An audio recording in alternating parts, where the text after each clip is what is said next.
শুধু বিঘে 2 ছিল মোর ভুঁই আর সবই গেছে ঋণে।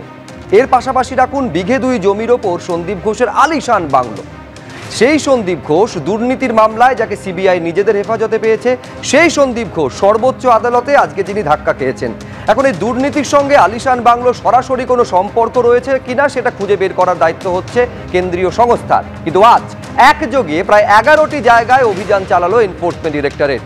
এরই পাশাপাশি নজরে থাকবে শিয়ালদা কোর্টে কিভাবে এবং কেন সিবিআই এর ওপর চরম ক্ষুব্ধ মহামান্য বিচারক। আগামী 1 ঘন্টায় তা নিয়ে আলোচনা চলবে, কিন্তু শুরুতে আজকের বিষয়। কলকাতা থেকে ক্যানিং, হাওড়া থেকে হুগলি, সন্দীপের দুর্নীতির তথ্য তালাশ ইডির। 11টি জায়গায় একযোগে আজকে তল্লাশি এবং অভিযান চালিয়েছে এই কেন্দ্রীয় সংস্থা। ক্যানিংয়ে 40 কাঠা জমিতে সন্দীপ ঘোষের প্রাসাদের হদিশ পেল ইডি এবং সেখানে সন্দীপ ঘোষের পিএ বলে যিনি নিজেকে পরিচয় দিতেন প্রসূন চট্টোপাধ্যায়, তাকে নিয়ে পর্যন্ত ইডি আধিকারিকেরা পৌঁছে গেছিলেন।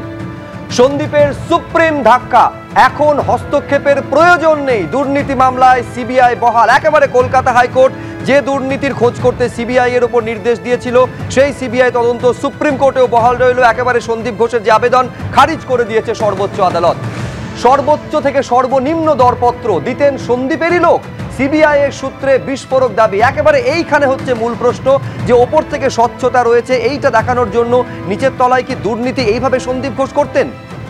9 সেপ্টেম্বর সুপ্রিম শুনানি, 8 তারিখ রাত দখলের ডাক, 9 সেপ্টেম্বর শিলিগুড়িতে ভোর দখল। অর্থাৎ বুঝতে পারছেন যে একেবারে সাধারণ মানুষ রাস্তায় নামছেন বিচারের দাবিতে। এর আগে 14ই আগস্ট দেখেছেন, কয়েকদিন আগে রাত দখল দেখেছেন, এবার আবার সুপ্রিম কোর্টের শুনানির আগের দিন রাত দখল, পরের দিন শিলিগুড়িতে ভোট দখল। কিন্তু শুরুতে যে বড় খবরে নজর রাখবো, যে আরজিকর মেডিকেল কলেজে দুর্নীতির তদন্তে একযোগে আজকে 11টি জায়গায় ম্যারাথন তল্লাশি চালালো এনফোর্সমেন্ট ডিরেক্টরেট। সন্দীপ ঘোষের একের পর এক ঘনিষ্ঠ এবং ব্যবসায়ী একেবারে ইডি স্ক্যানারে। 3 প্রতিনিধি আমাদের সরাসরি এখান থেকে রয়েছেন। অনির্বাণ বিশ্বাস আমাদের সঙ্গে রয়েছেন। ক্যানিংয়ে আপনারা জানেন যে সন্দীপ ঘোষের আলিশান বাংলোতে প্রসূন চট্টোপাধ্যায় নিজেকে পিএ বলে দাবি করা তাকে নিয়ে গেছিল। বেলেঘাটা একেবারে সন্দীপ ঘোষের বাড়ির সামনে থেকে ব্রতদীপ ভট্টাচার্য রয়েছেন এবং আমাদের প্রতিনিধি সুকান্ত মুখোপাধ্যায় রয়েছেন এয়ারপোর্টের থেকে। তার কারণ এয়ারপোর্টে শালিকার বাড়িতে পর্যন্ত ইডি পৌঁছে গেছিল।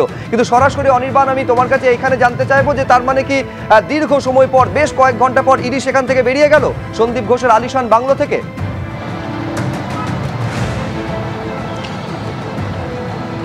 শুভ্রজিৎ, তোমাকে প্রথমে জানিয়ে রাখি যে প্রসূন চট্টোপাধ্যায়, যিনি কিনা নিজেকে সন্দীপ ঘোষের আত্মসহায়ক বলে বারবার পরিচয় দিয়েছেন, তাকে কিন্তু সঙ্গে নিয়েই এই মধ্যনারায়ণপুরের যে ক্যানিংয়ের মধ্যনারায়ণপুর, যেখানে কিনা আলিশান বাংলো ছিল সন্দীপ ঘোষের, সেখান থেকে কিন্তু ইতিমধ্যে ইডি আধিকারিকরা বেরিয়েছেন।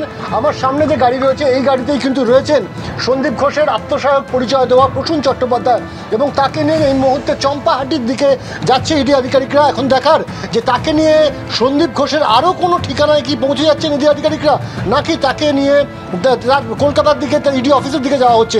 স্বাভাবিকভাবে আমরা সেই দিকে তো অবশ্যই আমাদের নজর থাকবে। কিন্তু আজকে যে প্রশ্নটা বারবার করে উঠে আসছে, যে এই যে মধ্যনারায়ণপুরের যে বাংলো, সেই বাংলোর ছবি আমরা দর্শকদেরকে দেখিয়েছি। 2 বিঘের উপরে জমি, সেই জমি কিন্তু পুরোটাই 10 ফুটের উপরে পাঁচিল দিয়ে ঘেরা রয়েছে, তার মধ্যে বিভিন্ন রকম পাহাড়ি গাছ রয়েছে। এই 4 বিএইচকে যে বাংলো, তার নাম হচ্ছে সঙ্গীতা সন্দীপ বিলা। এবং তার সাথে শুধু তাই নয়, আশপাশে কিন্তু অন্যান্য যে সমস্ত আন্ডার কনস্ট্রাকশন বিল্ডিং রয়েছে, সেখানে কেউ না থাকলেও এখানে কিন্তু কেয়ারটেকার থাকতেন এবং মাঝে মধ্যেই সন্দীপ ঘোষ সেখানে আসতেন। ইডি আধিকারিকরা কিন্তু আজকে যখন প্রথম সুভাষ গ্রামে প্রসূন চট্টোপাধ্যায়ের বাড়িতে যান, সেখানে দীর্ঘ 7 ঘন্টা জিজ্ঞাসাবাদ করেন এবং সেখান থেকেই কিন্তু মধ্যনারায়ণপুরের এই ঠিকানার হদিশ পান তারা, এবং সেখানে কিন্তু প্রসূন চট্টোপাধ্যায়কে সঙ্গে নিয়ে সেখানে এসে তল্লাশি চালান। 3 ঘন্টা তল্লাশি চালানো হয় এবং তারপর কিন্তু ইডি আধিকারিকরা বেরিয়ে গেছেন এবং এই মুহূর্তে তারা চম্পাহাটির দিকে রয়েছেন। এখন দেখার এই যে প্রসূন চট্টোপাধ্যায়, তাকে নিয়ে ইডি আধিকারিকরা ঠিক কোথায় যাচ্ছেন। একেবারে এই প্রসূন চট্টোপাধ্যায় সম্পর্কে যে অভিযোগ সামনে আসছে, চমকে দেওয়ার মতন সেই তথ্য এই আলোচনার মধ্যে আপনাদের সামনে রাখবো। বেলেঘাটা থেকে আমাদের প্রতিনিধি ব্রতদীপ ভট্টাচার্য রয়েছেন। এখনো ইডি আছে ওখানে, ব্রতদীপ? একেবারে দেখো, 8.5 ঘন্টা হয়ে গিয়েছে, ইডি আধিকারিকরা কিন্তু এখনো তল্লাশি চালাচ্ছেন। সন্দীপ ঘোষের বাড়িতে সকাল 6:40 ইডি আধিকারিকরা এসে পৌঁছেছিলেন, কিন্তু 9:30 পর্যন্ত তাদেরকে অপেক্ষা করতে হয়েছিল বাড়ির বাইরে, কারণ বাড়ি সেই সময় তালাবন্ধ ছিল। পরবর্তীতে সন্দীপ ঘোষের পরিবারের সঙ্গে যোগাযোগ করেন ইডি আধিকারিকরা এবং 9:30 নাগাদ সন্দীপ ঘোষের স্ত্রী সঙ্গীতা দাস ঘোষ, তিনি এসে গেট খোলেন এবং তারপর ইডি আধিকারিকরা তাকে নিয়েই বাড়ির ভিতরে যান এবং সেখানে তল্লাশি অভিযান চলছে। মূলত যে বিষয়টি ইডি এখন জানতে চাইছে যে এই যে দুর্নীতি, আরজি করের যে বিপুল দুর্নীতি হয়েছে, সেই দুর্নীতির টাকা কোথায় কোথায় গিয়েছে। সন্দীপ ঘোষের যে বিভিন্ন সম্পত্তির হদিস তারা ইতিমধ্যেই পেয়েছেন। একটি কিছুক্ষণ আগেই অনির্বাণ যেটা দেখাচ্ছিল যে সঙ্গীতা সন্দীপ ভিলা ক্যানিংয়ে, সেই ছাড়াও আরও একাধিক সম্পত্তি কিন্তু ইডি স্ক্যানারে রয়েছে। এই টাকা দিয়েই কি সেই সমস্ত সম্পত্তি তৈরি করা হয়েছিল, নাকি আর অন্য কোনো রহস্য রয়েছে? এবং শুধু তাই নয়, সন্দীপ ঘোষের মাথার ওপর কার হাত রয়েছে, যার মদতে এতদিন ধরে সবার চোখের আড়ালে কিন্তু, এবং সবাই অনেকে জানতেনও, প্রাক্তন ডেপুটি সুপার আক্তার আলী, তিনি ভিজিলেন্স কমিশনে পর্যন্ত গিয়েছিলেন, একাধিক জায়গায় অভিযোগ জানিয়েছেন, তবুও কোনো ব্যবস্থা হয়নি। কার মাথার হাত রয়েছে সন্দীপ ঘোষের উপরে? গুরুত্বপূর্ণ, তার কারণ সিবিআই কোর্টে বলেছিল গ্রেটার নেক্সাসের কথা, অর্থাৎ একেবারে আতাত রয়েছে, বৃহত্তর ষড়যন্ত্র রয়েছে, মাথায় কার হাত রয়েছে এটাও কিন্তু তদন্তকারী সংস্থাদের খুঁজে বের করতে হবে। যেখানে আমাদের প্রতিনিধি ব্রতদীপ দাঁড়িয়ে রয়েছে, 6:40 ইডির 4 জন আধিকারিক তারা সেখানে পৌঁছলেন, কিন্তু 3 ঘন্টা অপেক্ষা করতে হলো। তারপর সন্দীপ ঘোষের স্ত্রী সেখানে এলেন। স্বাভাবিকভাবেই সাংবাদিকরা প্রশ্ন করেছেন সন্দীপ ঘোষের বিরুদ্ধে ওঠা একাধিক অভিযোগ সম্পর্কে। কি বললেন তিনি, দেখুন। সন্দীপ বাবুর বিরুদ্ধে যে অভিযোগগুলো উঠছে, এগুলো নিয়ে কি বলবেন? এগুলো সম্পূর্ণ মিথ্যা। আমাদের যত ধরনের ইনভেস্টিগেশন এজেন্সি আছে, আমরা তাদের সবার সাথে ফুললি কোঅপারেট করব। যে অভিযোগগুলো উঠছে, এই অভিযোগগুলো সম্পূর্ণ মিথ্যা। এটা আপনারাও বুঝতে পারছেন। কেন এই মিথ্যাগুলো কেন হচ্ছে? তাহলে আপনারা বুঝতে পারছেন তো? এটা বুঝতে পারছেন সেটা কাগজপত্র তো বলছে উনি ব্যাপক দুর্নীতি করেছেন, যে সমস্ত তথ্য পেয়েছে সিবিআই। কিচ্ছু পাওয়া যায় না, কাগজপত্র এখনো অবধি কিচ্ছু পাওয়া যায়নি, পাওয়া যাবে। মানে আপনি বলছেন সন্দীপ বাবু কিছু করেননি? কিচ্ছু করেন, হ্যাঁ কিচ্ছু করেন, সেটা আপনারাও ইভেন্চুয়ালি জানতে পারবেন। দুর্নীতির যে অভিযোগগুলো বলছে, নিজের পছন্দসই ঠিকাদারদের তিনি সব টেন্ডার পাইয়ে দিতেন।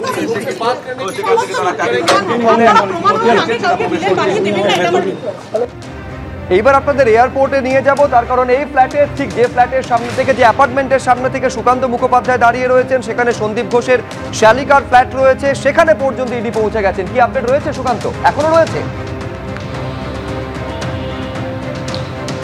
একেবারে দেখো, 11:30 থেকে প্রায় এখনো রয়েছে, 6.5 ঘন্টা পেরিয়ে গেছে এবং ইডির এই যে জিজ্ঞাসাবাদ পর্ব বা তল্লাশির পর্ব আরও বেশ কিছুক্ষণ চলবে। আজকে এখানে জোড়া ফ্ল্যাটের সন্ধান পেয়েছে কিন্তু তদন্তকারীরা। তারা প্রথমে ব্লক 2, যেখানে আমি দাঁড়িয়ে রয়েছি, সেখানে তার শ্যালিকা অর্পিতা বেরা, তার হাজব্যান্ড যিনি রয়েছেন প্রীতিন বেরাকে জিজ্ঞাসাবাদ করা হচ্ছে এবং ইডি আধিকারিকদের মূলত ঘনিষ্ঠদের পাশাপাশি পরিবারের সদস্যদের এই আতশকাচের তলায় রাখার একটাই কারণ, যে এই আর্থিক তছরূপের ক্ষেত্রে সন্দীপ ঘোষ পরিবারের সদস্যদের নামও কি ব্যবহার করেছিলেন, বা তাদের নামে কি কোথাও প্রপার্টি তৈরি করেছিলেন বা কোথাও ইনভেস্ট করেছিলেন, এই সুলুক সন্ধানে পৌঁছানো। তার কারণ ইডি এর আগেও একাধিক দুর্নীতির ক্ষেত্রে দেখা গেছে যে যাদেরকে গ্রেপ্তার করা হয়েছে, পরবর্তী সময় দেখা গেছে যে তাদের রিলেটিভদের নামে সম্পত্তি কেনা হয়েছে বা ইনভেস্টমেন্ট করা হয়েছে। তাই এই ইনভেস্টমেন্ট বা কোথায় কোথায় আর্থিকভাবে কারা কারা লাভবান হয়েছেন, ঘনিষ্ঠ ছাড়াও তার পরিবারের সদস্যরা। যান্ত্রিক গোলযোগের কারণে সুকান্তর কথা হঠাৎ করে আমাদের কাছে আসা বন্ধ হলো, কিন্তু আমি এইখানে দেখাতে চাইবো যে একযোগে, আমি বলছিলাম সকাল থেকে প্রায় 11টি জায়গায় একযোগে অভিযান এবং তল্লাশি চালিয়েছে এনফোর্সমেন্ট ডিরেক্টরেট। নিঃসন্দেহে একটা দৃশ্যত, একটা তৎপরতা কিন্তু সকাল থেকে এই কেন্দ্রীয় তদন্তকারী সংস্থা দেখা যাচ্ছে। শাসক দলের তরফে কি বলা হচ্ছে, কি বলছেন কুণাল ঘোষ, দেখুন।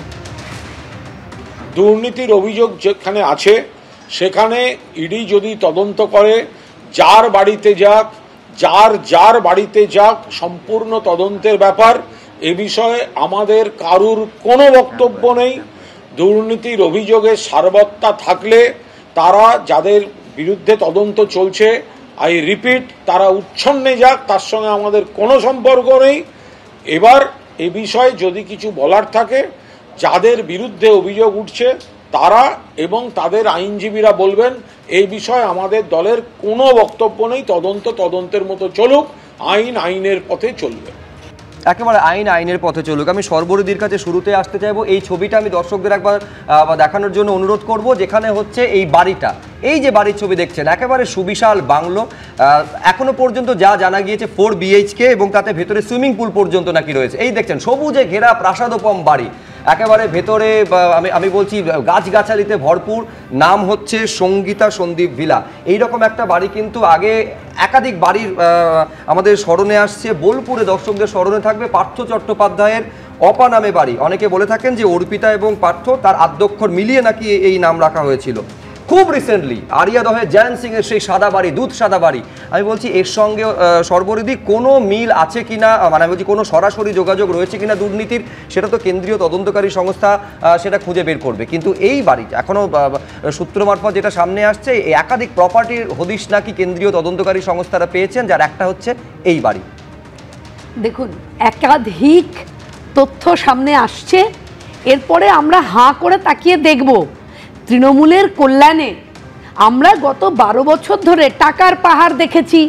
আমরা কি সাধারণ মানুষ এসব দেখতে পারতাম?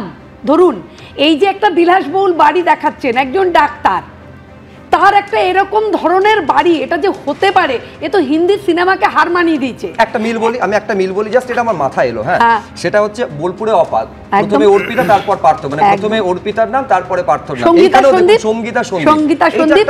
এবং দেখুন এইরকম খুঁজতে খুঁজতে যে কি বেরোবে, বাংলার মানুষ তাকে দেবে। একটা বিষয় কিন্তু রয়েছে, সেটা হচ্ছে এই একটি মানুষ যার চলে যাওয়া, যার অকালে চলে যাওয়া কত যে মানুষের চোখ খুলে দিল এবং কি কি দেখাবে আগামী দিনে। দেখুন ছাত্র, এই যে এত টাকা, এই টাকার সোর্স মানে এই যে খুন বা এই যে ধর্ষণ। আমি শুধু এখানে দর্শকদের দেখাতে যাব, পাশাপাশি শান্তিনিকেতনের এই যে বাড়ি, আমি বলছি এই অপা নামক এই যে বাড়ি, সেটা সামনে আসার পর দর্শকেরা জানেন যে দ্রষ্টব্য স্থানে পরিণত হয়েছিল। যারা শান্তিনিকেতনে ঘুরতে যেতেন, সর্বরিধি আপনিও জানবেন যে এই শান্তিনিকেতনে ঘুরতে গিয়ে তারা এই বাড়ির সামনে গিয়ে সেলফি পর্যন্ত তুলেছে। পাশাপাশি দুটো বাড়ির ছবি আমরা রাখছি। এখন আমি আপনাকে খুব রিসেন্টের একটা কথা বলি, ওই বাড়ির সামনে গিয়ে ছবি তুলে বলে চোরের বাড়ি, এটাও আমি আপনাকে বললাম। কিন্তু কেমন একদম চোরের বাড়ি এটা বলা হয়। এখন দেখুন এই যে ঘটনা, এত টাকা, এত সম্পত্তি, এটার কারণটা খুঁড়তে খুঁড়তে আসল যে জায়গাটা, সেটা হচ্ছে এই যে মেয়েটির উপর যে পাশবিক অত্যাচার করে তাকে খুন এবং ধর্ষিতা হয়ে খুন। কেন খুন? মোটিভটা কি? কেন তাকে এইভাবে খুন, এই ধরনের প্রতিহিংসামূলক ধর্ষণ এবং খুন কেন? সেইটা করতে গিয়ে কিন্তু আজ দেখা যাচ্ছে কোটি কোটি টাকার সম্পত্তি, এবং সেই সম্পত্তি হয়েছে কোত্থেকে? ছাত্রদের দিয়ে টাকা তুলতেন এই সন্দীপ ঘোষ, এবং ছাত্রদের এক একজন ছাত্র তারা এসইউভি চাপে সেই নামগুলো বেরোবে। আমি বলছি নিঃসন্দেহে অর্ণব দত্তার উত্তর দেবেন, কিন্তু মূল প্রশ্নটা আমি কুণাল ঘোষকে একটু আগে শুনছিলাম যে যার বিরুদ্ধে অভিযোগ ইডি তার তদন্ত করবে এবং তার জবাব তিনি এবং তার আইনজীবী দেবেন। কিন্তু প্রশ্নটা হচ্ছে এইখানে যে 1-1.5 বছর আগে আখতার আলী, যার আবেদনের ভিত্তিতে সিবিআই এই দুর্নীতি করছে, তিনি অন্তত 4-4টে জায়গায়, স্বাস্থ্য ভবন, anti corruption bureau, state vigilance commission, মুখ্যমন্ত্রীর যে অফিস অর্থাৎ সিএমও, সেইখানে পর্যন্ত, সেখানে যে অভিযোগ জানানোর জায়গা, সেখানে পর্যন্ত অভিযোগ জানিয়েছিলেন, কোনো ব্যবস্থা নেওয়া হয়নি। আর এখন যদি অর্ণবদা এইটা বলা হয় যে যাবতীয় দায়িত্ব হচ্ছে যার বিরুদ্ধে অভিযোগ তার এবং তার আইনজীবীর, আমি বলছি রাজ্য তাহলে এই অভিযোগগুলো পাওয়ার পরে কি ব্যবস্থা নিয়েছে? আমি এইখানে একবার সরাসরি আপনাদের কলেজ স্কোয়ারে নিয়ে যাব, তার কারণ আরজিকর কাণ্ডের প্রতিবাদে কোঅর্ডিনেশন কমিটি তারা এবার প্রতিবাদ মিছিল বের করেছে মোমবাতি হাতে। সরাসরি উজ্জ্বল মুখোপাধ্যায় সেই ছবিটাই তুলে ধরবেন। দেখা উজ্জ্বল। দেখো, সেটা হচ্ছে প্রতিদিন রাজ্যের বিভিন্ন প্রান্ত থেকে যে মিছিল বেরোচ্ছে, আজকে কলেজ স্ট্রিট থেকে শ্যামবাজার পর্যন্ত রাজ্য কোঅর্ডিনেশন কমিটির ডাকা এই মিছিল। ভগবান শাহ যে ছবি দেখাচ্ছে দেখতে পাচ্ছ, বিশাল মিছিল, মূলত অফিস কাছারি করে আসার পর তারা এই মিছিলে পা মিলিয়েছেন। এবং আমরা দেখতে পাচ্ছি সাধারণত যে স্লোগানগুলো প্রতিনিয়ত আনাচে কানাচে উঠছে রাজ্যের এবং দেশের, এখানেও কিন্তু সেই একই স্লোগান, তিলোত্তমার বিচার চাই। এবং একই সঙ্গে আমরা দেখতে পাচ্ছি আজকে কিন্তু এই মিছিল থেকে আরও একটা স্লোগান তারা দিচ্ছেন, তা হচ্ছে বিচার যত পেছবে মিছিল তত বাড়বে। একেবারে সেই ছবিও আমরা দেখতে পাচ্ছি। প্রতিদিন এই রকম কিন্তু প্রতিবাদ মিছিল এবং বিচার চাওয়ার দাবি আরো জোরালো হচ্ছে। কিন্তু মূল প্রশ্ন হচ্ছে পাশাপাশি দুর্নীতি নিয়ে যেটা অর্ণবদা আমরা আলোচনা করছিলাম, এই দুর্নীতির কথা কি রাজ্য জানতো না? অন্তত 1 থেকে 1.5 বছর আগে তৎকালীন যিনি ডেপুটি সুপার ছিলেন আরজি করে, আমি বলছি এই দুর্নীতি প্রকাশ্যে আনার জন্য তিনি বলে থাকেন তাকে মুর্শিদাবাদ মেডিকেল কলেজে বদলি করে দেওয়া হলো, অথচ এই দুর্নীতি নিয়ে কোনো তদন্ত হলো না। 4 মাস আগে টালা থানায় একজন নাগরিক হিসেবে তিনি অভিযোগ জানালেন, টালা থানা এই শিয়ালদা কোর্টে গিয়ে ক্লিন চিট দিয়ে দিল। প্রশ্ন হচ্ছে এই দুর্নীতি সব জানা সত্ত্বেও কোনো ব্যবস্থা প্রথম থেকে নেওয়া হলে আজকে এই ছবিগুলো কি সামনে আসতো?